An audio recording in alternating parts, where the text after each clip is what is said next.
അടിയന്തരമായി മാലകളായി, മൗലീദുകളായി, റാത്തീബുകളായി, സ്വലാത്ത് മജ്ലിസുകളായി ഒരു കുട്ടി ജനിച്ചത് മുതൽ മരണം വരെയുള്ള ഒട്ടനവധി ബിദ്അത്തുകളും അതുപോലെ തന്നെ റാത്തീബുകളും അതുപോലെ തന്നെ കുത്തറാത്തീബുകളും ന്യായീകരിക്കാനുള്ള തെളിവ് നിസ്സാരമായി ഖതീബ് അവറുകൾ പറഞ്ഞത് എന്താണ്? മൻ സന്ന ഫിൽ ഇസ്ലാമി സുന്നതൻ ഹസന. ഇസ്ലാമിൽ ആരെങ്കിലും ഒരു സുന്നത്ത് നടപ്പിലാക്കിയാൽ ഫലഹു അജ്റുഹാ വ അജ്റു മൻ അമില ബിഹാ ബഅദഹു എന്നാണ് സ്വഹീഹ് മുസ്ലിമിലെ ഹദീസാണ്. അത് ഓതി ഹദീസ് ഉള്ളതാ. പക്ഷേ അദ്ദേഹം അതിനെ ഉദ്ദേശിച്ച ഉരീദു ബിഹാ അൽ ബാത്തിൽ. ഖവാരിജികളെ കുറിച്ച് മഹാനായ ഇബ്നു അബ്ബാസ് അലി ഇബ്നു അബീ താലിബ് റളിയല്ലാഹു പറഞ്ഞില്ലേ, ഖവാരിജികൾ ഓതി ആയത്തുള്ളതാ, പക്ഷേ വെച്ച വ്യാഖ്യാനം ബാത്തിൽ ഉള്ള ഹദീസാണ്. ഇസ്ലാമിൽ ഒരു സുന്നത്ത് നടപ്പിലാക്കിയാൽ അത് കൊണ്ടുവന്നവന്റെ പ്രതിഫലമുണ്ട്. ഹദീസിൽ ബാക്കിയുണ്ട്, ഒരു ചീത്ത നടപടി കൊണ്ടുവന്നാൽ അതിന്റെ ശിക്ഷയുണ്ട്. ഞാൻ ഈ ഖതീബ് അവറുകളോട് ചോദിക്കുകയാണ്, അദ്ദേഹത്തിന് ആരെങ്കിലും ഈ ക്ലിപ്പൊന്ന് മുറിച്ച് അയച്ചു കൊടുക്കണം. ഇനി അതല്ലെങ്കിൽ ഇവിടെ മറുപടിക്ക് വരുന്നുണ്ടെങ്കിൽ നിങ്ങൾ പറയണം, അള്ളാഹുവിന്റെ റസൂല് പറഞ്ഞത് നിങ്ങൾ ഈ ഉണ്ടാക്കിയ മാലകളും മൗലീദുകളും സ്വലാത്തുകളും റാത്തീബുകളും ഈ കൊണ്ടു നടക്കുന്ന ബിദ്അത്തുകൾക്കൊക്കെ ഉത്തരമാണോ ഈ ഉത്തരം? മൻ സന്ന ഫിൽ ഇസ്ലാമി സുന്നത്തൻ ഹസന എന്ന് പറഞ്ഞാല് ഇഷ്ടമുള്ളത് ഉണ്ടാക്കാനാണോ? അടിസ്ഥാനം ഉണ്ടായാൽ മതി, അയിമന്ന് പിന്നെ എന്തുണ്ടാക്കാനാണ്? ആര് പറഞ്ഞു? ഈ ഹദീസിനെ വിശദീകരിച്ച പണ്ഡിതന്മാർ പറഞ്ഞത് എന്താ? ഒരു നാട്, ഉദാഹരണമായിട്ട് തൈക്കടപ്പുറം എന്നുള്ള നാട്ടിൽ ആർക്കും പരിശുദ്ധ ഖുർആൻ പഠിക്കണം എന്നുള്ളൊരു ബോധമില്ലാത്തൊരു നാടാണെങ്കിൽ, ഒരു ഉദാഹരണം പറയാൻ, അൽഹംദുലില്ലാഹ് ഇവിടെ ഖുർആൻ ക്ലാസ് നടക്കുന്നുണ്ട്, ഞാൻ മനസ്സിലാവാൻ വേണ്ടി പറയാണ്, ഒരു ഖുർആൻ പഠിക്കണം എന്നുള്ള ബോധമില്ലാത്തൊരു നാടാന്ന് വിചാരിച്ചോളി.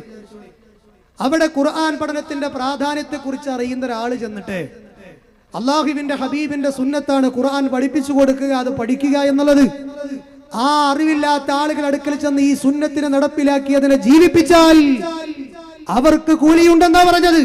അല്ലാതെ നിങ്ങൾ കൊണ്ടുവരുന്ന ഈ റാത്തീബുകൾക്കും മൗലൂദുകൾക്കും കൂട്ടിക്കെട്ടാൻ പറ്റിയ ഹദീസല്ലാതെ ദുർവ്യാഖ്യാനം ചെയ്യുകയോ. പണ്ഡിതന്മാർ പറയുകയാണ്, വലൈസ മഅനാഹാ ലിബ്തിദാഅ ഫിദ്ദീൻ, ദീനിലേക്ക് ബിദ്അത്ത് കൊണ്ടുവരാനുള്ള തെളിവല്ല ഇത്. നിസ്കാരത്തെ കുറിച്ചുള്ള മഹത്വം പറയുന്ന ഹദീസുകൾ വെച്ചിട്ട് നിസ്കാരം എങ്ങനെ ഉണ്ടാക്കുക? സ്വലാത്തിന്റെ അടിസ്ഥാനപരമായ ഹദീസുകൾ വെച്ച്, ആയത്തുകൾ വെച്ച് പുതിയ സ്വലാത്ത് ഉണ്ടാക്കുക. ദിക്റുകളുടെ മഹത്വങ്ങൾ പറയുന്ന ആയത്തും ഹദീസും എടുത്ത് പുതിയ ദിക്ർ ഉണ്ടാക്കുക. ആഘോഷങ്ങളുടെ ഹദീസുകളെടുത്ത് ആ പുതിയ ആഘോഷങ്ങൾ ഉണ്ടാക്കുക. അതിനല്ല ഉസ്താദ് ഈ ഹദീസ്.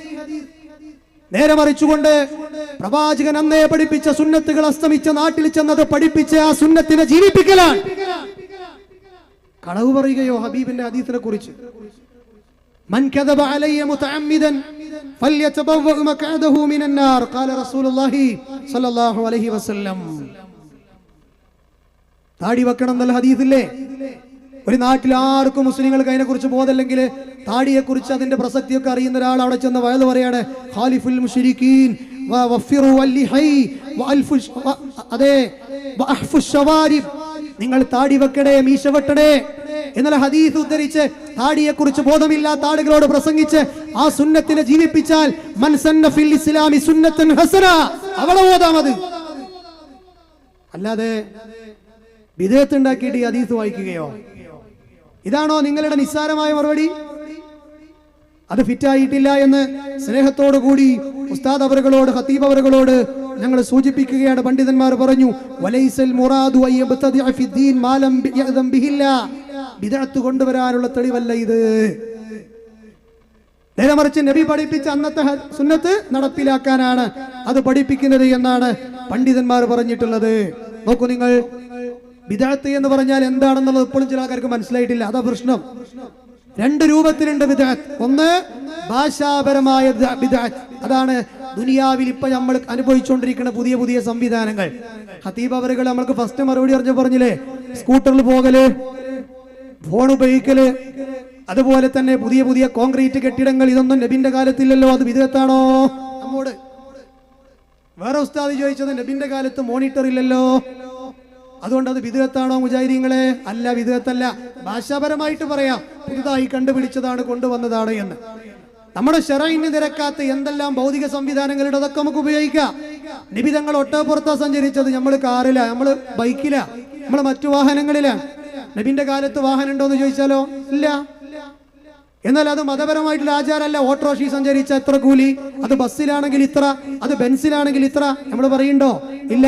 അതൊക്കെ ഭൗതിക സംവിധാനങ്ങൾ. അങ്ങനെ ഒരു ബിദ്അത്തുണ്ട്, അത് മതവുമായൊരു ബന്ധമല്ല. എന്നാൽ മറ്റൊരു ബിദ്അത്തുണ്ട്, അത് ശർഈയായിട്ട് പഠിപ്പിക്കപ്പെട്ട ബിദ്അത്താണ്. ഇസ്ലാമിലെ ശർഈയായ ഇബാദത്തിന്റെ അടിസ്ഥാനം എന്ന് പറയുന്നത് ഹറാമാണ്. ഇബാദത്തുകളുടെ അസ്ൽ എന്ന് പറയുന്നത് ഹറാമാണ്.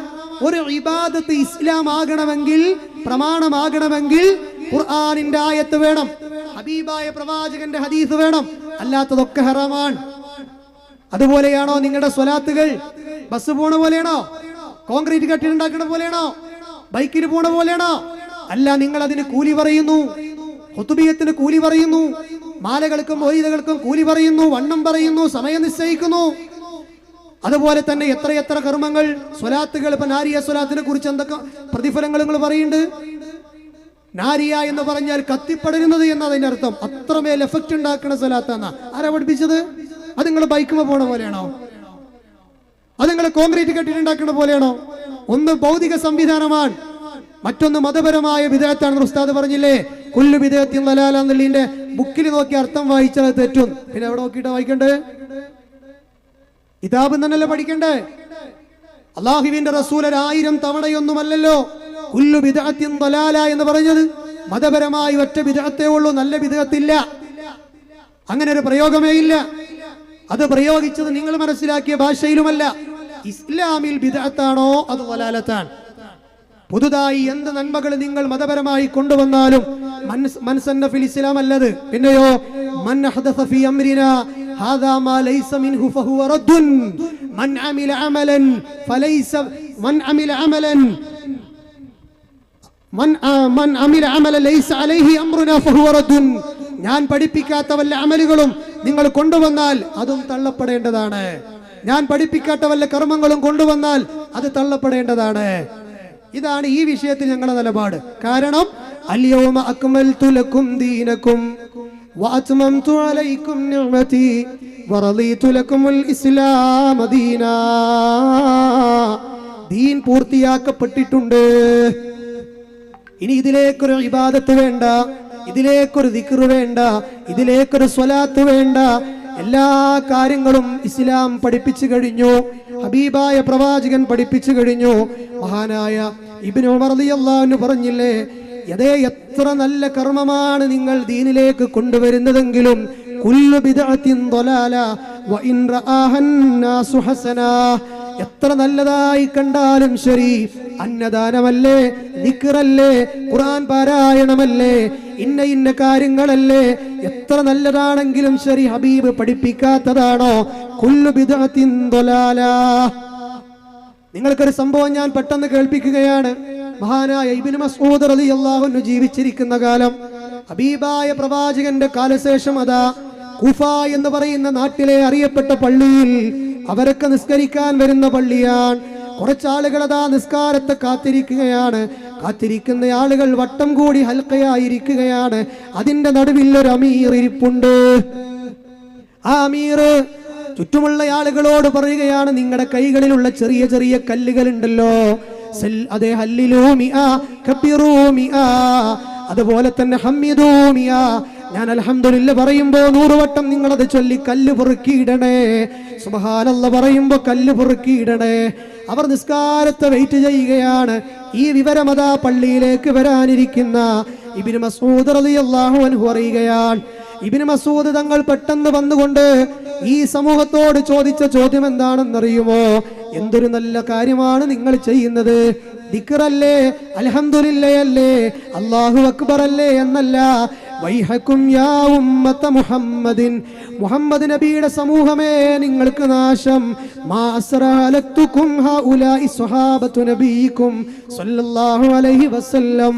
അതെ, എത്ര പെട്ടെന്നാണ് നിങ്ങൾ പിഴച്ചു പോയത്.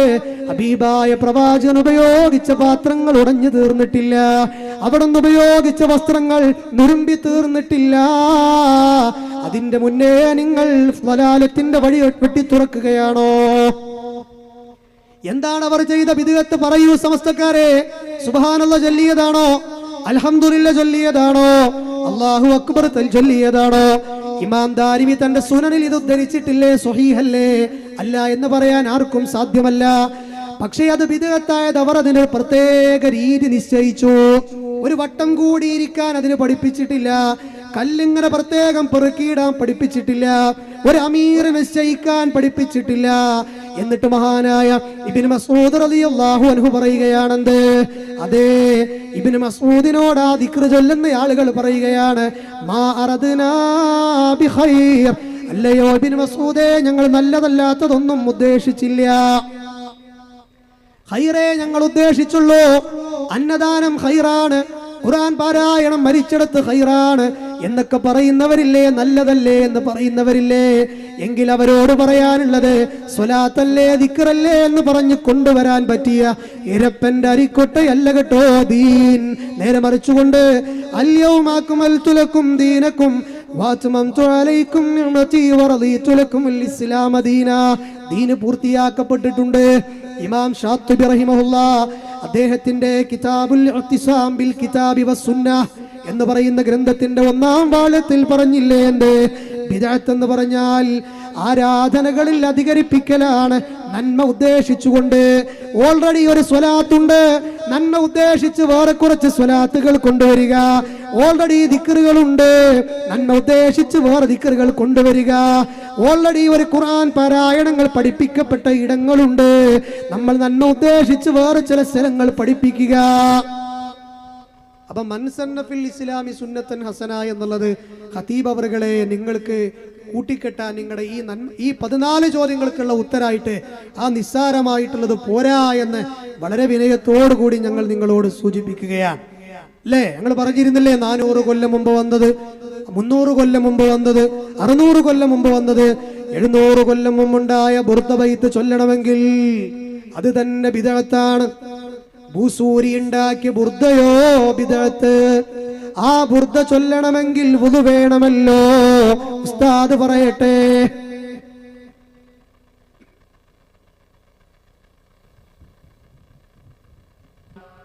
ബുർദ ചൊല്ലുന്ന സദസ്സ് മഖ്ബൂൽ മാത്രമല്ല കഴിഞ്ഞു പോയ ഇമാമിങ്ങളെല്ലാം പറഞ്ഞിട്ടുണ്ട്, ബുർദ ചൊല്ലുന്നവർക്ക് ഉണ്ടാകണം.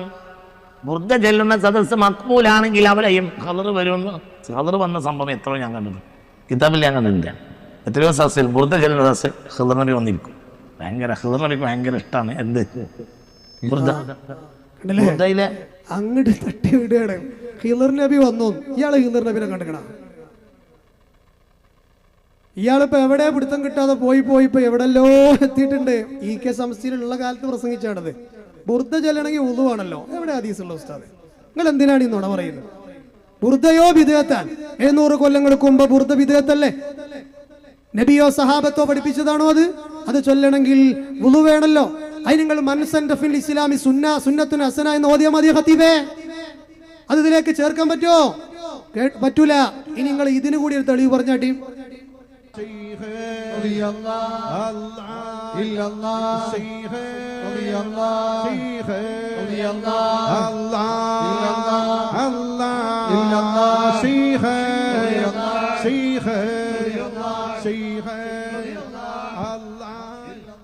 കണ്ടല്ലേ, ഇതിന് മൻസന്ന ഫിൽ ഇസ്ലാമി സുന്നത്തുൻ ഹസന മതി നിങ്ങൾ ഈ പറയണേ ആണോ? ഏത് സഹാബിയാണ് ഇങ്ങനെ കത്തിയെടുത്തിട്ട് മേത്ത് മുറിയാക്കിയത്? ഒരു സഹാബിന്റെ പേര് പറയുങ്ങള്, ഒരു അയിമത്തിന്റെ പേര് പറയൂ, വരട്ടെ അടുത്തത്. അതിന് കൂടി നമുക്ക് തെളിവ് കിട്ടണം ഉസ്താദേ.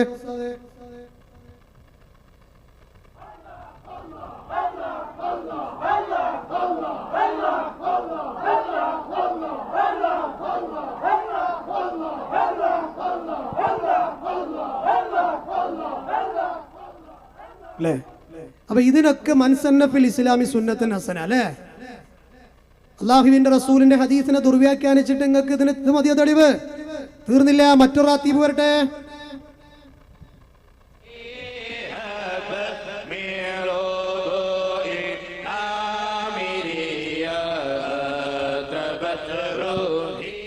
കണ്ടോ ഉസ്താദന്മാരാണ്, ഇവർക്ക് തെളിവെന്താ? മൻസന്ന ഫിൽ ഇസ്ലാമി സുന്നത്തുൻ ഹസന. അപ്പൊ അടുത്ത പ്രാവശ്യങ്ങൾ ഈ വഴിക്ക് വരുന്നുണ്ടെങ്കിൽ ഇതിനൊക്കെ ഒന്ന് തുടരണമെന്ന സ്നേഹത്തോട് കൂടി ഉണർത്തുകയാണ്. ഈ ഉസ്താദന്മാർക്ക് ഒരു പ്രത്യേക ഡാൻസ് ഉണ്ട്, വരട്ടെ.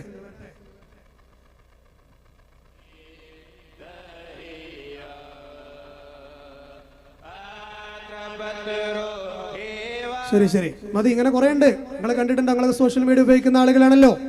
അപ്പൊ ഇതിനൊക്കെ നിങ്ങൾ തെളിവ് കൊണ്ടുവരണം. ഇമാം മാലിക് റഹിമഹുല്ല പറഞ്ഞില്ലേ, ഹബീബായ പ്രവാചകന്റെ കാലത്ത് ദീനാകാത്തത് ഇന്നും ദീനാകാൻ പാടില്ല. അന്ന് ദീനായത് എന്താണോ അതേ ഇന്നും ദീനാകാവൂ. അതിൽ ഈ റാത്തീബുകളുണ്ടോ, അതിൽ ബുർദയുണ്ടോ, അതിൽ മാലയുണ്ടോ, അതിൽ മൗലിദുണ്ടോ, നിങ്ങളെന്ന് ചൊല്ലുന്ന പലതുമുണ്ടോ, ഞങ്ങളുടെ 14 ചോദ്യത്തിലുള്ള ഉത്തരങ്ങളുണ്ടോ? നിസ്സാരമായി മറുപടി പറഞ്ഞു പോയാ പോരല്ലോ. ഈ സമൂഹത്തിന് സത്യം പറഞ്ഞു കൊടുക്കൽ നിങ്ങളുടെ ബാധ്യതയല്ലയോ? ഇനി നോക്കൂ, നിങ്ങൾ ഉള്ള പുത്തനാചാരങ്ങളിൽ ഇത്തരത്തിലുള്ള ബിദ്അത്തുകളിലൊക്കെ പെട്ടുപോയാലുണ്ടല്ലോ എന്താണ് സംഭവിക്കുക എന്ന് നിങ്ങൾ തന്നെ പറയുന്നുണ്ട്. പക്ഷെ നിങ്ങളത് കേൾക്കുന്നില്ല എന്നത് വേറെ വിഷയമാണ്. അജ്മൽ ഫൈസി പറയട്ടെ. കാരണം ഒരു ബിദ്അത്ത് നമ്മുടെ നാട്ടിൽ, നമ്മുടെ മഹല്ലത്തിൽ, നമ്മുടെ പ്രദേശങ്ങളിൽ ഒരു ബിദ്അത്തിന്റെ വിത്ത് നാം വിട്ടു തുടങ്ങിയാൽ അത് നമ്മെ കാർന്ന് തിന്നുന്നതാണ്. അത് നമ്മെ കാർന്ന് കേട്ടില്ലേ? ബിദ്അത്തിന്റെ നാമ്പ് മുളപൊട്ടി വന്നാൽ അത് നമ്മളെ കാർന്ന് തിന്നും. ഇത് പറയാനുണ്ടായ കാരണം എന്താണ്? ഇസ്ലാമിനെ ചുരുക്കി ഇടുക്കമുള്ളതാക്കിയ ആളുകളാണ് അത്രേ നമ്മൾ. സ്വലാത്ത് പറഞ്ഞാൽ അത് ഇവർക്ക് പറ്റൂല, റാത്തീബ് പറഞ്ഞാൽ അത് ഇവർക്ക് പറ്റൂല, എന്ത് പറഞ്ഞാലും പറ്റൂല. ഇസ്ലാമിനെ ഇടുക്കമുള്ളതാക്കി എന്നാണ് പറഞ്ഞത്. അതിന് അജ്മൽ ഫൈസി എന്ന് പറയുന്ന എൻ്റെ നാട്ടുകാരനായ ആ സഹോദരൻ ഇവിടെ വന്ന് പ്രസംഗിച്ചത് എന്തിനാണ്? എന്താ പറഞ്ഞതെന്നറിയുമോ? നിസ്കാര ശേഷം കൂട്ടുപ്രാർത്ഥന ഇല്ല എന്ന് നമ്മൾ പറഞ്ഞ് ദീനിനെ ഇടുക്കമുള്ളതാക്കി നമ്മൾ മാറ്റി. സംസാരത്തിന്റെ ആവേശത്തിനിടയിൽ അജ്മൽ ഫൈസി പറയുകയാണ്, എന്ത് നമസ്കാര ശേഷമുള്ള കൂട്ടുപ്രാർത്ഥന ശിർക്കാണെന്ന് നമ്മൾ പറഞ്ഞു. പാർട്ടിക്കാർ ഇവിടെ എന്താണ് ചെയ്തത്? ഇവിടെയുള്ള മുജാഹിദുകാർ, ഇവിടെയുള്ള ജമാഅത്തെ ഇസ്ലാമിക്കാർ, ഈ രാജ്യത്തുള്ള നമ്മുടെ നാട്ടിലുള്ള മുജാഹിദ് വിഭാഗക്കാരും ജമാഅത്തെ ഇസ്ലാമിക്കാരും എന്താണ് ചെയ്തത്? പരിശുദ്ധമായ ഇസ്ലാമിനെ നിർജീവമാക്കി എന്ന്. പരിശുദ്ധമായ ഇസ്ലാമിനെ സജീവമായി കിടക്കുന്ന പരിശുദ്ധമായ ഇസ്ലാമിനെ നിർജീവമാക്കി ഇസ്ലാം ഒരു ഒതുങ്ങിക്കൂടിയ മതമാണ് എന്ന് വരുത്തി തീർത്തു. നിങ്ങൾ നോക്ക്, നമ്മുടെ മഹാന്മാരായ പണ്ഡിതന്മാർ നിസ്കാര ശേഷം ദുആ നടത്തുന്നു, കൂട്ടുപ്രാർത്ഥന നടത്തുന്നു, ഇത് ശിർക്കാണ് എന്ന് പറഞ്ഞു. നിസ്കാര ശേഷം ദുആ നടത്തുന്നു, കൂട്ടുപ്രാർത്ഥന നടത്തുന്നു, ഇത് ശിർക്കാണ് എന്ന് പറഞ്ഞു. നിസ്കാര ശേഷം ഇത് കേട്ടില്ല, അത് 3 പ്രാവശ്യം കേൾപ്പിച്ചത് അയാൾ പറഞ്ഞല്ല, മനസ്സിലാൻ വേണ്ടി കേൾപ്പിച്ചതാണ്. നിസ്കാര ശേഷമുള്ള കൂട്ടുപ്രാർത്ഥന ശിർക്കാണ് നമ്മൾ പറഞ്ഞിട്ടില്ല. അജ്മൽ ഫൈസി നിങ്ങൾ പറഞ്ഞത് അറിയാതെ പറഞ്ഞതാണെങ്കിൽ അല്ലാഹ് പുറത്തു തരട്ടെ. അതല്ല നിങ്ങളെ ജനങ്ങളെ തെറ്റിദ്ധരിപ്പിക്കാൻ പറഞ്ഞതാണെങ്കിൽ നിങ്ങൾ രേഖ കൊണ്ടുവരണം. ഞങ്ങൾ പറയുന്നത് എന്താണ്? ഉസ്താദ് അണികളിലേക്ക് തിരിഞ്ഞിരിഞ്ഞ് നടത്തുന്ന കൂട്ടുപ്രാർത്ഥന ഹബീബായ പ്രവാചകൻ എത്രയോ വക്ത് നിസ്കരിച്ചിട്ട് കാണിച്ചു തന്നിട്ടില്ല. നേരെ മറിച്ച് അതിന്റെ അർത്ഥം നിസ്കാര ശേഷം ദിക്റും ദുആകളില്ല എന്നല്ല. പഠിപ്പിക്കപ്പെട്ട അദ്കാറുകളുണ്ട്, പഠിപ്പിക്കപ്പെട്ട ദിക്റുകളുണ്ട്, അതൊക്കെ ചൊല്ലണം. അതൊക്കെ മാറി ഇരുന്ന് ഒറ്റക്ക് ചൊല്ലുക. പക്ഷേ ഉസ്താദ് തിരിഞ്ഞിരുന്നിട്ട് ഒരു കൂട്ടുപ്രാർത്ഥന പറഞ്ഞ് ഉസ്താദിന്റെ ശ്വാസം പോണടത്തൊക്കെ അണികൾ ആമീൻ പറയുന്ന സമ്പ്രദായം ഉണ്ടല്ലോ, അതാരും പഠിപ്പിച്ചു തന്നിട്ടില്ല. അള്ളാഹുവിന്റെ റസൂല് പഠിപ്പിച്ചു തന്നിട്ടില്ല. ഇങ്ങനെ ഒരു പ്രവാചകരിൽ നിന്ന് ഇങ്ങനെ ഒരു ചര്യ കിട്ടിയിട്ടില്ല എന്ന് നമ്മൾ മനസ്സിലാക്കേണ്ടതാണ്. നോക്കൂ, നിങ്ങൾ ദീനൊക്കെ ആചരിക്കേണ്ടത് എങ്ങനെയാണ് എന്ന് അജ്മൽ ഫൈസി നമുക്ക് പഠിപ്പിച്ചു തരേണ്ടതെന്ന് കേട്ടോ. നിങ്ങൾ അലൈഹി വസല്ലമ തങ്ങൾ നമുക്ക് മുന്നറിയിപ്പ് നൽകിയിട്ടുണ്ട്. ഫഇന്നഹു മൻ യഇശ് മിൻകും ബഅദി ഫസയറാ ഇഖ്തിലാഫൻ കസീറ. നിങ്ങളിൽ ആരെങ്കിലും എൻ്റെ കാലശേഷം ജീവിക്കുകയാണെങ്കിൽ, എൻ്റെ കാലശേഷം നിങ്ങളിൽ ആരെങ്കിലും ഈ സമൂഹത്തിൽ എൻ്റെ കാലശേഷം ആരെങ്കിലും ജീവിക്കുകയാണെങ്കിൽ ധാരാളം ഇഖ്തിലാഫുകൾ കാണും. കസീറ, ധാരാളം. ആ സമയത്ത് നിങ്ങൾ എൻ്റെ ചര്യയിൽ ഒതുങ്ങി നിൽക്കണേ, എന്റെ ഖലീഫമാരുടെ ചര്യയിൽ നിൽക്കണേ. നിങ്ങളവിടെ നിന്നിട്ടുണ്ടോ? അങ്ങനെ നിന്നിട്ടുണ്ടെങ്കിൽ ഞങ്ങൾ ഇത്രയും പറഞ്ഞ കാര്യത്തിലുള്ള ചര്യ എന്താ നിങ്ങൾക്കുള്ളത്? അപ്പൊ നിങ്ങൾ വാചികമായി പ്രസംഗിക്കുന്നു, നിങ്ങളുടെ അമലുകളിൽ അതില്ല. വിശ്വാസപരമായ കാര്യങ്ങളിലുമില്ല, കർമ്മപരമായ കാര്യങ്ങളിലുമില്ല. ഇങ്ങനെ ഈ ഒരു മാനദണ്ഡം വെച്ച് നോക്കിയാൽ എങ്ങനെ പ്രമാണവൽക്കരിക്കാൻ കഴിയും ഈ കൂട്ടുപ്രാർത്ഥനയെ? നിങ്ങൾക്ക് നബി സല്ലല്ലാഹു അലൈഹി വസല്ലം നിസ്കാരം കഴിഞ്ഞാൽ മഹദിയായ ആയിഷ ബീവി പറയുകയാണ്, ഇദാ സല്ലമ ലം യഖഉദ ഇല്ലാ മിഖ്ദാറൻ. അവിടുന്ന് നിസ്കാരപ്പായയിൽ ഇരിക്കാറില്ല ഏതുവരെ? അല്ലാഹുമ്മ അൻതസ്സലാം വമിൻകസ്സലാം തബാറക്ത യാ ദൽ ജലാലി വൽ ഇക്റാം. അത് ചൊല്ലണവരെ അവിടെ ഇരിക്കൂല, അത് ചൊല്ലണവരെ അവിടെ ഇരിക്കുള്ളൂ. അത് കഴിഞ്ഞാൽ മാറിയിരുന്നു കൊണ്ട് അദ്കാറുകൾ ചൊല്ലിയിരുന്നു.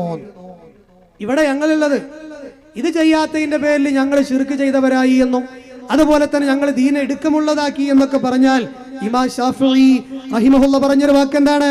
ഇമാമിന് ഏറ്റവും ശ്രേഷ്ഠമായത് വല്ല അഫ്ളലുൽ ഇമാം ഇദാ സല്ലം യഖൂമു മിൻ മുസല്ല അഖിബ സലാമഹു ഇദാ ലം യകുൻ ഖൽഫഹു നിസാ.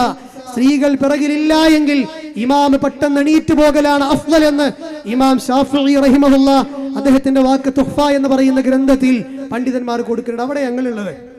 അപ്പൊ ഇതൊക്കെ ഹദീസുകളിൽ ഇല്ലാത്തത് ഞങ്ങൾ മാറ്റിവെച്ചതിന്റെ പേരിൽ നിങ്ങൾ പ്രസംഗത്തിൽ പറയുന്ന ഹദീസുള്ളത് ചെയ്യും വേണം.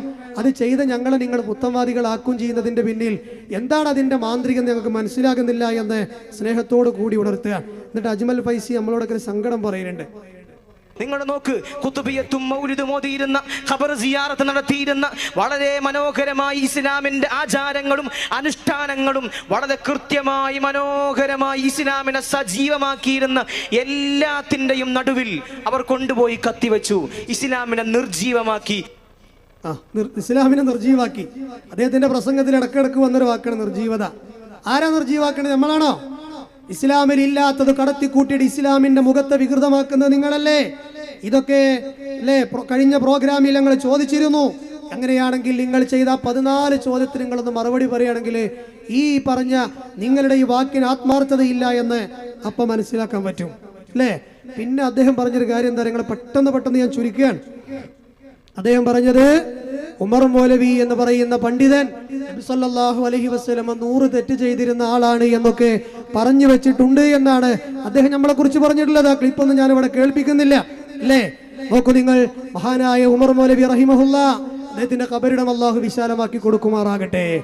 ആ ഉമർ മൗലവിയുടെ സൽസബീലിൽ അദ്ദേഹം പറഞ്ഞത് ഒരു ഹദീസാണ്. അള്ളാഹുവിന്റെ റസൂൽ പറഞ്ഞില്ലേ, ഞാൻ അള്ളാഹുവിലേക്ക് 100 പ്രാവശ്യം തൗബ ചെയ്ത് മടങ്ങാറുണ്ട്, 70 പ്രാവശ്യം എന്ന് വേറെ റിവായത്തുണ്ട്. ഇതിൽ തെറ്റ് ചെയ്ത് വന്നു പോയോ എന്നുള്ള ഒരു കുറ്റബോധം പ്രവാചകന്റെ മനസ്സിൽ ഉണ്ടായി എന്ന് ഉമർ മൗലവി എഴുതി വെച്ചതിനെ കുറിച്ച് പറഞ്ഞു വെച്ചത് എന്താ? ഉമർ മൗലവി തെറ്റ് ചെയ്യുന്ന ആളാണ് നബി എന്ന് പറഞ്ഞിട്ടുണ്ട് എന്നാണ് അദ്ദേഹം ഇവിടെ പറഞ്ഞു വെച്ചിട്ടുള്ളത്. എന്റെ ബഹുമാനനായ അജ്മൽ ഫൈസി അങ്ങനെ പറഞ്ഞിട്ടില്ല. അത് ആരോ പ്രസംഗിച്ചത് നിങ്ങൾ ഇവിടെ ഏറ്റുപറഞ്ഞു എന്നല്ലാതെ എപ്പോഴെങ്കിലും ഉമർ മൗലവിയുടെ സൽസബീൽ ഇങ്ങടുത്തൊന്ന് വായിച്ചു നോക്കിയിട്ടുണ്ടോ?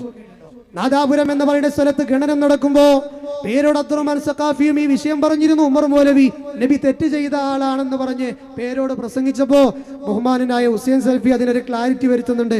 അതൊന്ന് കേട്ടു നോക്കൂ നിങ്ങൾ. അത് മതി. അംഗീകരിച്ചു എന്ന് വരികയുള്ളൂ.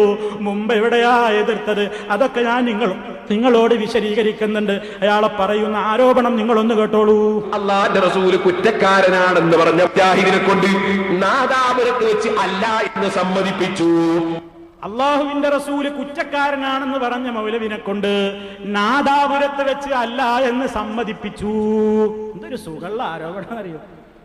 ആരാ സുഹൃത്തുക്കളെ ഇവിടെ പറഞ്ഞത്? നബി സല്ലല്ലാഹു അലൈഹി വസല്ലം തെറ്റുകാരനാണെന്ന് നമ്മൾ പറഞ്ഞിട്ടുണ്ടോ? ഇയാൾക്കാകെ പറയാനുള്ളത് എന്താ? സൽസബീൽ ഉമർ മൗലവി എഴുതിയെന്നാണ്. സൽസബീൽ ഉമർ മൗലവി എന്താ എഴുതിയത്? നബി സല്ലല്ലാഹു അലൈഹി വസല്ലം 100 കണക്കിന് തെറ്റ് ചെയ്തിരുന്നു എന്നാണ് ഇവർ പ്രചരിപ്പിക്കുന്നത്. നബി ഓരോ ദിവസവും 100 കണക്കിന് തെറ്റ് ചെയ്തിരുന്നു എന്ന് കുറ്റബോധത്തോടുകൂടി നബി പറയാറുണ്ടായിരുന്നുവെന്നും അങ്ങനെ അതിനെ സംബന്ധിച്ചുള്ള പ്രയാസങ്ങളും പ്രശ്നങ്ങളും നാടൊട്ടാകെ ജനങ്ങൾ ഇങ്ങനെ കള്ളപ്രചരണങ്ങൾ നടത്തുമ്പോ ഉമർ മൗലവിയോട് തന്നെ പോയിട്ട് അൽ-ഇസ്ലാഹ് മാസികയുടെ പ്രതിനിധികൾ ഒരു ഇന്റർവ്യൂ നടത്തി. മൗലവി ജീവിച്ചിരിക്കുന്ന കാലത്ത്, മൗലവി നിങ്ങളെ സംബന്ധിച്ച് ഇങ്ങനെ പറയുന്നുണ്ടല്ലോ, എന്താണ് അതിന്റെ സത്യാവസ്ഥ? റസൂൽ സല്ലല്ലാഹു അലൈഹി വസല്ലം ദിവസേന 100 തെറ്റ് ചെയ്യുന്ന വ്യക്തിയാണെന്ന് നിങ്ങൾ പറഞ്ഞിട്ടുണ്ടോ? നിങ്ങൾ സൽസബീലിൽ അങ്ങനെ എഴുതിയിട്ടുണ്ടോ എന്ന് മൗലവി ജീവിച്ചിരിക്കുന്ന കാലത്ത് തന്നെ ഇസ്ലാഹ് മാസികയുടെ അൽ-ഇസ്ലാഹിന്റെ പ്രതിനിധികൾ പോയി ഒരു ഇന്റർവ്യൂ നടത്തിയപ്പോ മൗലവി എന്താ മറുപടി പറഞ്ഞത്? ഉമർ മൗലവിയുടെ മറുപടി അദ്ദേഹം ചോദിക്കുകയാണ്, ഞാൻ എഴുതിയ വാചകത്തെ സംബന്ധിച്ച്, അഥവാ ഉമർ മൗലവി സൽസബീലിൽ എഴുതിയ വാചകത്തെ കുറിച്ചാണ് ഈ ഇസ്ലാഹിന്റെ പ്രതിനിധി ചോദിക്കുന്നത്. ഉമർ മൗലവിയുടെ ഉത്തരം എന്താ? ഇതിലെവിടെയാണ് നബി 100 തവണ തെറ്റ് ചെയ്തു എന്ന് ധ്വനി? മൗലവി പറയാണ്, ഞാനാ എഴുതിയതിൽ എവിടെയാണ് നബി 100 തവണ തെറ്റ് ചെയ്തുവെന്ന് ധ്വനി? പ്രവാചകന്മാർ മഅ്സൂമുകളാണ് കേട്ടോ, പ്രവാചകന്മാർ മഅ്സൂമുകളാണ്. പ്രവാചകന്മാർ തെറ്റ് ചെയ്യുമെന്ന് വിശ്വസിച്ചാൽ, മൗലവിയാ പറയുന്നത്, പ്രവാചകന്മാർ തെറ്റ് ചെയ്യുമെന്ന് വിശ്വസിച്ചാൽ അവൻ ഇസ്ലാമിൽ നിന്ന് പുറത്താണ്. ഇവിടെ അള്ളാഹുവിന് പൂർണ്ണമായും കീഴ്പ്പെടുന്നതിൽ വല്ല വീഴ്ചയും സംഭവിച്ചിട്ടുണ്ടോ എന്ന സൂക്ഷ്മതാ ബോധം പ്രവാചക ശ്രേഷ്ഠനായ മുഹമ്മദ് നബിയുടെ പോലും സവിശേഷതയായിരുന്നുവെന്നും അതിനാൽ അള്ളാഹുവിലേക്ക് തിരുമേനി സല്ലല്ലാഹു അലൈഹി വസല്ലം ഖേദിച്ചു മടങ്ങിയിരുന്നു എന്നുമാണ് ഞാൻ ഉദ്ദേശിച്ചത്. തെറ്റ് പറ്റിയിട്ടോ കുറ്റം ചെയ്തിട്ടോ അല്ല നബി സല്ലല്ലാഹു അലൈഹി വസല്ലം അങ്ങനെ ചെയ്തത് എന്ന് എത്ര കൃത്യമായിട്ടാ മുസ്ലിയാക്കളെ മൗലവി പച്ച മലയാളത്തിലല്ലേ നിങ്ങളോട് പറഞ്ഞത്. ഇത്രത്തോളം വ്യക്തമായൊരു കാര്യമാണ്. അജ്മൽ ഫൈസ് ചിലപ്പോൾ ആരെങ്കിലും പ്രസംഗിച്ചത് കേട്ടിട്ട് ഇവിടെ വന്ന് പ്രസംഗിച്ചതാകാം. നിങ്ങളോട് ഞങ്ങൾക്ക് ഒരായത്ത് കേൾപ്പിക്കാൻ എന്താണെന്നറിയോ? യാ അയ്യുഹല്ലദീന ആമനൂ ഇൻ ജാഅകും ഫാസിഖും ബിനബഇൻ ഫതബയ്യനൂ അൻ തുസീബൂ ഖൗമൻ ബിജഹാല. ഒരു കപടൻ ഒരു വാർത്തയുമായി വന്നാൽ അന്വേഷിക്കണേ. പണ്ഡിതനല്ലേ അജ്മൽ ഫൈസി നിങ്ങൾ. വലാ യജ്രിമന്നകും ശനആനു ഖൗമിൻ അലാ അല്ലാ യാ അയ്യുഹല്ലദീന ആമനൂ കൂനൂ ഖവ്വാമീന ലില്ലാഹി ശുഹദാഅ ബിൽ ഖിസ്ത് വലാ യജ്രിമന്നകും ശനആനു ഖൗമിൻ അലാ അല്ലാ തഅദിലൂ യഅദിലൂ ഹുവ അഖറബു ലിത്തഖ്വാ. ഒരു സമൂഹത്തോടുള്ള ഈർഷ്യത, അവരോട് അനീതി കാണിക്കാൻ കാരണമാകരുത്. അപ്പൊ എന്തെങ്കിലും പറഞ്ഞു പോകരുത്. ഇത് ദീനല്ലേ? ഒരാളെ കുറിച്ച് ആരോപണം നമ്മൾ പറയുമ്പോൾ നമ്മൾ ശ്രദ്ധിക്കേണ്ടതല്ലേ? മാത്രല്ല ഇതൊക്കെ ഇവിടെ പറയാൻ നിന്നുണ്ടല്ലോ, പ്രവാചകനെ നിന്ദിക്കുന്നവരാണ് നമ്മളെന്ന് പറയാനാണ് അജ്മൽ ഫൈസ് ഇത് കൊണ്ടുവന്നത്. എന്നാലേ നിങ്ങളൊന്ന് നോക്ക്, ബദറിലേക്ക് പ്രവാചകൻ പോയത് വഴിയാത്രക്കാരെ കൊള്ളയടിക്കാനാണ് എന്ന് നിങ്ങൾ എഴുതി വെച്ചിട്ടില്ലേ? നിങ്ങളുടെ സദഖത്തുള്ള മുസ്ലിയാർ എഴുതി വെച്ചിട്ടില്ലേ? ആരാ നിങ്ങളുടെ സദഖത്തുള്ള മുസ്ലിയാരെ? സ്ക്രീനിലേക്ക് നോക്കൂ.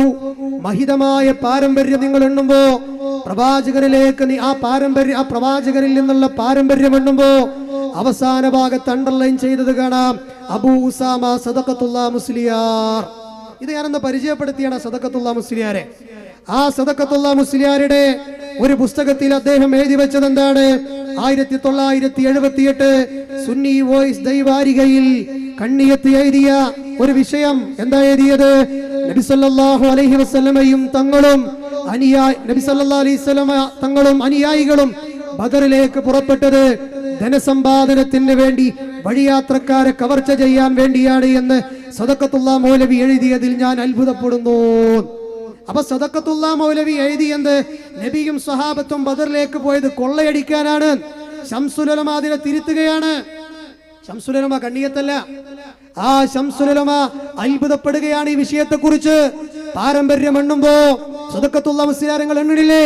അപ്പൊ പ്രവാചകനും സ്വഹാബത്തും കൊള്ളയടിക്കുന്നവരാണെന്ന് പറഞ്ഞുകൊണ്ട് പ്രവാചകനെ കൊച്ചാക്കിയത് ഞങ്ങളല്ല ഉസ്താദേ, അത് നിങ്ങളാണ്. മാത്രമല്ല നോക്കൂ നിങ്ങൾ, മാത്രമല്ല സിദ്ദീഖ് മാല എന്ന് പറയുന്ന ഒരു മാലയുണ്ട്. ആ മാലയിൽ നിങ്ങൾ എഴുതി വെച്ചത് എന്താണ്? അതെ, നബി സല്ലല്ലാഹു അലൈഹി വസല്ലം കളവ് പറഞ്ഞവനാണ് എന്ന് നിങ്ങൾ ആ മാലയിലില്ലേ?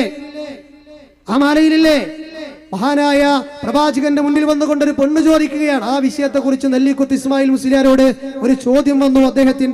അദ്ദേഹത്തിന്റെ ഫതാവ എന്ന് പറയുന്ന ഒരു ഗ്രന്ഥത്തിൽ വാള്യം 3 ഒരു ചോദ്യം. പല മഹാന്മാരുടെയും മാലകളും മൗലീദുകളും നമ്മൾ ചൊല്ലും. നെല്ലിക്കുത്തിനോടുള്ള ചോദ്യ. അതേസമയം പ്രവാചകൻ കഴിഞ്ഞാൽ ഈ ഉമ്മത്തിൽ ഏറ്റവും ഉത്തമൻ എന്ന് സുന്നികൾ തന്നെ വിശ്വസിക്കുന്ന അബൂബക്കർ സിദ്ദീഖ് റളിയല്ലാഹു അൻഹുവിന്റെ മാല എന്തുകൊണ്ട് ചൊല്ലുന്നില്ല? ഇതാണ് ചോദ്യം. അപ്പൊ അതിന് നെല്ലിക്കുത്ത് കൊടുത്ത മറുപടി എന്താ അറിയോ? അജ്ഞതയിൽ നിന്ന് ഉടലെടുത്തതാണ് ഈ ധാരണ. അബൂബക്കർ റളിയല്ലാഹു അൻഹുവിന്റെ മാലയുണ്ട്, ആ മാലയുടെ പേരാണ് സിദ്ദീഖ് മാല. ആ സിദ്ദീഖ് മാലയുടെ മഹത്വം പറഞ്ഞ ആളാണ് ആര്? സമസ്തക്കാരുടെ നേതാവായ നെല്ലിക്കുത്ത്. ആ സിദ്ദീഖ് മാലയിൽ ഒരു കഥയുണ്ട്. പ്രവാചകന്റെ മുന്നിൽ വന്നുകൊണ്ട് ഒരു പെണ്ണ് പറയണ, നബി എന്റെ ഭർത്താവ് പോയിട്ട് ദിവസങ്ങളായി തിരിച്ചു വന്നിട്ടില്ല. അപ്പൊ നബി പറഞ്ഞു, എന്ത്? നിന്റെ ഭർത്താവ് തിരിച്ചു വരൂല. ഈ പെണ്ണ് സങ്കടം കൊണ്ട് വീട്ടിലേക്ക് പോയിട്ട് പിന്നീട് ആ പെണ്ണ് അബൂബക്കർ സിദ്ദീഖ് റളിയല്ലാഹുവിന്റെ അടുക്കലേക്കും ചെല്ലുകയാണ്. അബൂബക്കർ റളിയല്ലാഹു പറഞ്ഞു, എന്ത്? അതെ, എന്റെ ഭർത്താവ് പോയിട്ട് ദിനങ്ങളായി. പ്രവാചകനോട് ചോദിച്ചപ്പോ തിരിച്ചു വരൂല എന്ന് പറഞ്ഞു. നിങ്ങൾക്ക് എന്തെങ്കിലും പറയണ്ടോ? അബൂബക്കർ റളിയല്ലാഹു പറഞ്ഞു, നിന്റെ ഭർത്താവ് ഉടൻ വരും. ഇത് പ്രവാചകൻ സല്ലല്ലാഹു അലൈഹി വസല്ലമയുടെ കാതിലെത്തി അബൂബക്കർ റളിയല്ലാഹു അൻഹു പറഞ്ഞ ഈ വാർത്ത ഉടൻ വരുന്നുള്ളത് നബി പറഞ്ഞു വരൂല എന്നാണല്ലോ. അപ്പോ അള്ളാഹിന്റെ റസൂല് കുറെ നേരം ചിന്താ നിമഗ്നനായിരുന്നു. അവസാനം ആ പെണ്ണിന്റെ ഭർത്താവ് തിരിച്ചു വന്നു. തിരിച്ചു വന്നിട്ട് ജിബ്രീൽ അലൈഹിസ്സലാം വന്ന് നബിയോട് പറയാണ്, നബി ഞങ്ങളൊന്നും വിചാരിക്കേണ്ട, സിദ്ദീഖ് റളിയല്ലാഹു അൻഹു സത്യസന്ധനാണല്ലോ, അദ്ദേഹത്തിന്റെ നാവിലൂടെ കളവ് വരുന്നത് അള്ളാഹു ലജ്ജിച്ചു. ഇവിടെ ഇപ്പൊ ആരെ അടിച്ച് താത്തിയത്, ആരാ പൊന്തിച്ചത്? നിങ്ങളെ സിദ്ദീഖ്മാരിലില്ലേ? നിങ്ങളെ പേരോട് ഉസ്താദ് നാദാപുരത്ത് തള്ളിയിട്ടുണ്ട്. പക്ഷേ നിങ്ങളുടെ വലിയ ഉസ്താദ് നെല്ലിക്കുത്ത് ഇസ്മായിൽ മുസ്ലിയാരെ അത് നിങ്ങളെ വലിയ മാലയായിട്ട് പരിചയപ്പെടുത്തിയിട്ടുണ്ട്. അപ്പൊ ആരാ നബിയെ നിന്ദിക്കുന്നത്? തീർന്നില്ല. മറ്റൊരു മുസ്ലിയാർ നിങ്ങൾ ത്വരീക്കത്തൊക്കെ പോയി, കള്ളത്വരീക്കത്തൊക്കെ പോയി എന്നൊക്കെ പറയുന്നുണ്ടെങ്കിലും അയാൾ ഇപ്പോഴും നിങ്ങളെ ആദർശം തന്നെയാണ്, ഒരു സംശയമല്ല. അയാളൊന്ന് പറയട്ടെ നബിനെ കുറിച്ചിട്ട്.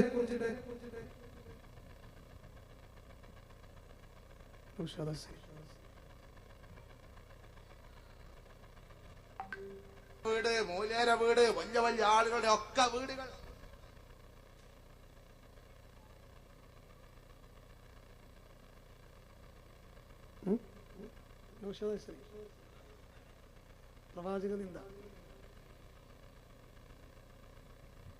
പോട്ടെ, അതങ്ങനെ കേൾപ്പിക്കാൻ പറ്റിയൊരു ചെറുക്കൊന്നുമല്ല. ഇവിടെ പ്രവാചകൻ സല്ലല്ലാഹു അലൈഹി വസല്ലം ഒരു പെണ്ണിനെ മോഹിച്ചാൽ ഉടനടി ത്വലാഖ് ചെയ്ത് കൊടുക്കണം എന്നാണ് നൗഷാദ് പറഞ്ഞത്. ഒരു ഭാര്യയും ഭർത്താവും പോകുമ്പോ ആ പെണ്ണിനെ പ്രവാചകൻ മോഹിച്ചാൽ രണ്ടാമത് ആലോചിക്കരുത്, പെട്ടെന്ന് തന്നെ ത്വലാഖ് ചൊല്ലൽ നിർബന്ധമാണ്. കിതാബ് വായിച്ചിട്ടാ പറയണത്. ഇങ്ങനത്തെ കുറെ കിതാബ് തന്നെ നിങ്ങൾ ഓരോ കള്ളക്കഥകൾ വായിക്കല്. ഇതൊന്നും ഞങ്ങൾ ഇവിടെ അജ്മൽ ഫൈസി പറയാൻ ഉദ്ദേശിച്ചതല്ല. ഉമർ മൗലവി പറയാത്തൊരു വിഷയം ഞങ്ങൾ പ്രവാചകനെ കൊച്ചാക്കി എന്നൊക്കെ നിങ്ങൾ പറഞ്ഞപ്പോ സാമ്പിളിന് വേണ്ടി ചില വിഷയങ്ങൾ കേൾപ്പിച്ചു എന്ന് മാത്രം. നിങ്ങളുടെ മാലകളിലും മൗലീദുകളിലും ഇങ്ങനെ എത്രയോ വിഷയങ്ങൾ ഞങ്ങളെ സംബന്ധിച്ചിടത്തോളം ഞങ്ങൾ ഹബീബ് പറഞ്ഞെടുത്താ ഞങ്ങളുള്ളത്. ദുനിയാവിലെ മറ്റെന്തിനേക്കാളും ഞങ്ങൾക്ക് പ്രിയങ്കരൻ ഞങ്ങളുടെ നേതാവാൻ. യാ അയ്യുഹന്നാസ് ഖദ് ജാഅതുകും മൗഇളതും മിർ റബ്ബികും വശിഫാഉൻ ലിമാ ഫിസ് സുദൂർ. ഈ ഖുർആനിനോട് എങ്ങനെയാകണമെന്ന് ഞങ്ങളുടെ മുത്തുനബി ഞങ്ങളോട് പറഞ്ഞതാണ്. നിങ്ങളുടെ ഹൃദയത്തിന്റെ ശമന ഔഷധമാണ് ഖുർആൻ. ജനങ്ങൾക്കുള്ള മാർഗദർശകമാണ് ഈ ഖുർആൻ. അതുകൊണ്ട്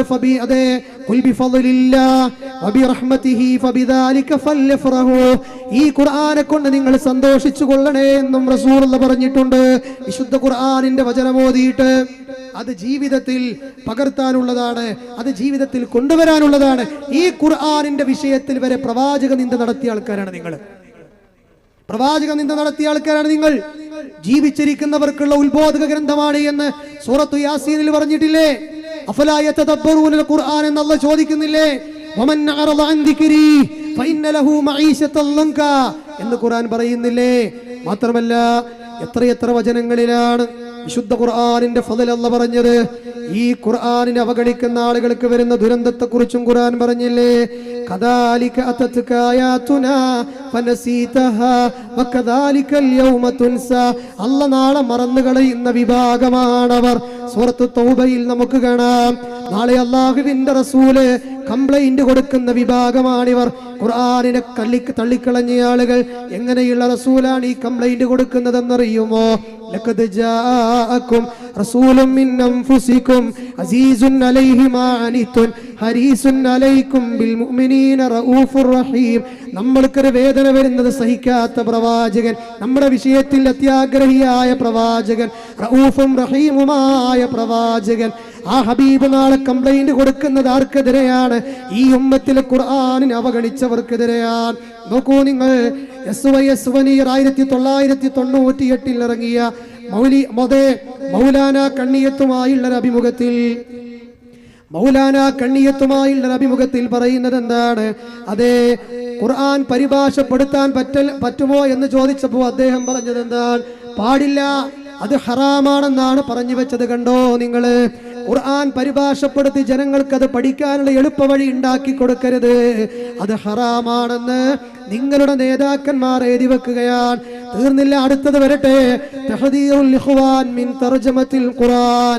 ഖുർആൻ പഠിക്കുന്നതിൽ നിന്ന് പൊതുജനങ്ങളെ അതേ ഉത്ബുദ്ധരാക്കുന്ന ഗ്രന്ഥം എന്ന് പറഞ്ഞുകൊണ്ട് ഇവർ എഴുതിയതാണ്. ആ ഗ്രന്ഥത്തിൽ പറഞ്ഞത് എന്താണ്? ഖുർആനിൽ നിന്നൊരായത്തിന്റെ അർത്ഥം പഠിക്കൽ പൊതുജനങ്ങൾക്ക് നിർബന്ധമില്ല. ഒരായത്തിന്റെ പോലും അർത്ഥം പഠിക്കൽ നിർബന്ധമില്ല. ഓതൽ നിർബന്ധമായത് ഫാത്തിഹ മാത്രമാണ്. അതും അർത്ഥം പഠിക്കൽ നിർബന്ധമില്ല, പ്രത്യേക സുന്നത്തുമില്ല. വിശുദ്ധ ഖുർആനിന്റെ അർത്ഥം പഠിക്കരുത്. ഖുർആനിന്റെ ആ പഠനം നടത്തുന്നതിൽ നിന്ന് മാറ്റി സമൂഹത്തെ വഴി നടത്തിയവരാണിവർ. മാത്രമല്ല ഖുർആൻ ജനങ്ങൾ പഠിച്ചോട്ടെ എന്ന് വിചാരിച്ചുകൊണ്ട് ഒരു ഖുർആൻ പരിഭാഷ ഇറക്കിയ ആളായിരുന്നു KV കുറ്റനാട് മുസ്ലിയാർ. ആ KV അതാ ഒരു ഖുർആൻ പരിഭാഷ ഇറക്കിയപ്പോ ആ KVയെ കുറിച്ച് പറഞ്ഞത് എന്താണ്? KV ഇതാ മുർത്തദ്ദും കാഫിറുമായിരിക്കുന്നു. മലയാളികളായ ആളുകൾക്ക് ഖുർആൻ പരിഭാഷപ്പെടുത്തിയതിന്റെ പേരിൽ KV ഇതാ മുർത്തദ്ദും കാഫിറുമായിരിക്കുന്നു. ഇതിൽ മുൻപന്തിയിൽ KVയെ കുഫറാരോപിക്കാനുണ്ടായിരുന്നത് ഈക്കെക്കാരുടെ നേതാവായ ശംസുൽ ഉലമ എന്ന് വിളിക്കുന്നയാളാണ്. ഇങ്ങനെ സമൂഹം ഖുർആൻ പഠിക്കുന്നതിൽ നിന്ന് കീറാമുട്ടികളായി മുമ്പിൽ നിന്ന സമൂഹമാണ് ഈ സമസ്ത വിഭാഗം എന്ന് പറയുന്നത്. എന്നിട്ട് നിങ്ങളാണോ, മുട്ടുകൈയില്ലാത്ത നിങ്ങളാണോ ചെറുവിരലില്ലാത്തവരെ പരിഹസിക്കുന്നത് എന്ന് ഒരു ചൊല്ലുണ്ടല്ലോ. അതാണ് അജ്മൽ ഫൈസി നിങ്ങളോട് ചോദിക്കാനുള്ളത്. ഈ ഖുർആനിന്റെ അർത്ഥം പഠിക്കൽ മുസ്ലിയാക്കന്മാര് പാതിരാ വയലുകളിൽ പറഞ്ഞിരുന്നു. എന്ത്? ഖുർആനൊക്കെ വലിയ ബഹറാണ്. ആ ഖുർആൻ എന്ന് പറയുന്ന ബഹറിലേക്ക് നിങ്ങളുടെ കൊച്ചു ബുദ്ധിയാകുന്ന തോണി കൊണ്ട് നിങ്ങൾ ഇറങ്ങണ്ട, മുങ്ങിച്ചത്തുപോകും കേട്ടോ എന്ന് ഖുർആൻ പഠനത്തിൽ നിന്ന് സമൂഹത്തെ അകറ്റി നിർത്തിയവരാണിവർ. ഇതിനേക്കാൾ വലിയ പ്രവാചക എന്താണ് അജ്മൽ ഫൈസി? ഇതിനു പകരം നിങ്ങൾ സമൂഹത്തിന്റെ കൈകളിൽ വെച്ചു കൊടുത്തത് മാലകളല്ലേ, മൗലിദുകളല്ലേ, പക്ഷിപ്പാട്ടുകളല്ലേ, ഒത്തുബീയത്തുകളല്ലേ, കുപ്പിപ്പാട്ടുകളല്ലേ? ഈ ബിദ്അത്തിന്റെ ഈ ശിർക്കിന്റെ ഗ്രന്ഥങ്ങൾ പഠിക്കാനുള്ള എല്ലാ വഴികളും നിങ്ങൾ ഒരുക്കി കൊടുക്കുകയും ചെയ്തില്ലേ? മങ്കൂസ് മൗലിദ് പരിഭാഷപ്പെടുത്തിയതുമായി ബന്ധപ്പെട്ട് നിങ്ങളുടെ ആദർശക്കാരനായ പാണക്കാടുള്ള ഒരു തങ്ങള് എഴുതിയതാണ് നിങ്ങൾക്ക് സ്ക്രീനിൽ കാണാൻ കഴിയുന്നത്. കൊടശ്ശേരി ബഷീറുദ്ദീൻ മുസ്ലിയാർ മങ്കൂസ് മൗലിദ് പരിഭാഷ വളരെ നന്നായിട്ടുണ്ട്. അർത്ഥം അറിയാത്തവർക്ക് മനസ്സിലാക്കാനും ശരിക്ക് വായിക്കാനും ഇത് ഉതകുന്നു. ഇത്തരത്തിലുള്ള കൃതികൾ സുന്നത്ത് ജമാഅത്തിന് മുതൽ കൂട്ടാണ്. ഇത് എഴുതിയത് മരണപ്പെട്ടു പോയ സയ്യിദ് ഹൈദർ അലി ശിഹാബ് തങ്ങളാണ്. നിങ്ങളുടെ ആദർശക്കാരനല്ലേ? പരിശുദ്ധ ഖുർആൻ വിവർത്തനം ചെയ്ത KVയെ കുറിച്ച് കാഫിർ എന്ന് വിളിച്ചു, മുർത്തദ് എന്ന് വിളിച്ചു. ഏതോ ഒരാൾ എഴുതിയുണ്ടാക്കിയ മങ്കൂസ് മൗലീദിനെ കുറിച്ച് നിങ്ങൾ പറഞ്ഞത് എന്താണ്? അത് പരിഭാഷപ്പെടുത്തിയതിന്റെ പേരിൽ അത് വളരെ നന്നായിട്ടുണ്ട്. പറയൂ, നിങ്ങൾ ഈ സമൂഹത്തെ നിങ്ങൾ പഠിപ്പിച്ചത് ഖുർആനാണോ, മാലകളാണോ, മൗലിദുകളാണോ? അൽഹംദുലില്ലാഹ്, ഇതുപോലെയുള്ള സ്ഥലങ്ങളിൽ മുജാഹിദ് പ്രസ്ഥാനത്തിന്റെ സുന്ദരമായ ആദർശങ്ങൾ ഞങ്ങൾ ഉറക്കെ പറയാൻ തുടങ്ങിയപ്പോ മുൻകാല മുജാഹിദ് നേതാക്കന്മാർ കേരളത്തിന്റെ മണ്ണിൽ പണിയെടുത്തപ്പോ നിങ്ങൾ പക്ഷിപ്പാട്ടുകളും കുപ്പിപ്പാട്ടുകളും മാറ്റിവെക്കണേ, നിങ്ങൾ മാലകളും മൗലീദുകളും മാറ്റിവെക്കണേ, പരിശുദ്ധ ഖുർആൻ നിങ്ങൾ പഠിക്കണേ എന്ന് പറഞ്ഞപ്പോ സമൂഹം പരിശുദ്ധ ഖുർആനിലേക്ക് കടന്നു വന്നു. പരിശുദ്ധ ഖുർആൻ പഠിക്കാൻ തുടങ്ങി. മാലകൾ എന്താണെന്ന് പോലും സമൂഹത്തിന് അറിയാത്തൊരു അവസ്ഥയിലെത്തി. സബീല എന്താണെന്ന് അറിയാത്തൊരവസ്ഥയെത്തി. ആ സബീല എന്താണെന്ന് അറിയാത്തൊരവസ്ഥ വന്നപ്പോ അതിന് വേണ്ടി പണിയെടുക്കുന്ന മുസ്ലിയാക്കന്മാരുടെ പിൻഗാമിയായ ഒരു ഫൈസിയുടെ സങ്കടം ഒന്ന് കേട്ടു നോക്കൂ. ഞാൻ ചോദിക്കട്ടെ, ഇശാ മഗ്രിബിന്റെ ഇടയിൽ ഖുർആൻ ഓതുന്ന വീടുണ്ടോ? ദിക്റുകളും മാലകളും മൗലൂദുകളും സ്വലാത്തുകളും ചെല്ലുന്ന വീടുണ്ടോ? സ്വന്തം മക്കളെ കൊണ്ട് ചെല്ലാൻ പറയുന്ന വീടുണ്ടോ? പഴയ കാലത്തൊക്കെ നമ്മളെ വീടുകളിൽ ഖുർആൻ ഉണ്ടാകും അല്ലെ? അതേ പ്രകാരം ഖുർആന്റെ കൂടെ ഒരു സബീന ഉണ്ടാവും. ഇതൊക്കെ പാടിയിരുന്ന ഒരു കാലഘട്ടം. മാത്രമല്ല, അന്ന് വളർന്നു വരുന്ന സമുദായത്തിനും തന്റെ ഉണ്ടായിരുന്നു. ഉമ്മമാര് ചെയ്യുന്ന ഈ നല്ല നല്ല സ്വഭാവങ്ങളൊക്കെ കണ്ട് ശീലിച്ചതാണ്. അതുകൊണ്ട് തന്നെ ഇന്നത്തെ കുട്ടികൾക്ക് ശരിക്ക് സബീൻ എന്താന്ന് പോലും അറിയൂല. ഇതിന്റെ ഇടയ്ക്ക് ഞങ്ങളൊരു സ്ഥലത്ത് കുറെ മുസ്ലിം മൂല്യന്മാർ ഇങ്ങനെ ഒരുമിച്ച് കൂടിയിട്ട് ഒരു മൗലൂദ് ഓതാൻ ആഗ്രഹിച്ചിട്ട് ഒരു ചെറിയ കുട്ടിയുണ്ട് അവിടെ. ആ കുട്ടിയെ വിളിച്ചിട്ട് 2 സെബീനെ കൊണ്ടുവരാൻ പറഞ്ഞയച്ചു. ആ കുട്ടിയെ സെബീനെ കൊണ്ടുവരാൻ പറഞ്ഞയച്ചു. ഞങ്ങൾ കുറെ കാത്തിരുന്ന് ഇപ്പൊ വരും കുട്ടിയെ കാണുന്നില്ല. പിന്നീട് ഒരു അല്പനേരം കഴിഞ്ഞപ്പോ ആ കുട്ടിയുടെ ഞങ്ങൾ മുന്നിൽ ഇങ്ങനെ നടക്കുന്നു. ഞങ്ങൾ വിളിച്ചു, മോനോടാ എന്നെന്തിനു പറഞ്ഞേച്ചതാ? സെബീൻ കൊണ്ടുവരാന്. എന്നിട്ട് എവിടെ അതിരിക്കണ്? അവ നോക്കുമ്പോ പാത്രം കഴുകുന്ന 2 സെബീന പൊടിയുടെ പാക്കറ്റ് ആ കുട്ടി അവിടെ വാങ്ങിക്കൊടുന്ന് വെച്ചിക്കണ്. ആ കുട്ടിയെ കുറ്റം പറഞ്ഞിട്ട് കാര്യമില്ല. ജീവിതത്തിൽ ഒരിക്കലെങ്കിലും എടുത്തു ചെല്ലുന്നത് ഉമ്മയിൽ നിന്നും ബാപ്പയിൽ നിന്നും ഈ കുട്ടി പഠിക്കണ്ടേ? ഇതാണ് ഇന്നത്തെ നമ്മുടെ സമൂഹത്തിലെ ഏറ്റവും വലിയ ദുരന്തം തന്നെയാണ്. മാലയും മൗലീദും നിങ്ങൾ മാറ്റിവെച്ച് ഖുർആനിലേക്ക് മടങ്ങൂ എന്ന് മുജാഹിദ് പ്രസ്ഥാനത്തിന്റെ ദഅവത്ത് മനുഷ്യ ഹൃദയങ്ങളിൽ തുളച്ചു കയറിയപ്പോ നിങ്ങളുടെ സെബീര എന്താന്ന് പോലും ആൾക്കാർക്ക് മനസ്സിലായിട്ടില്ല.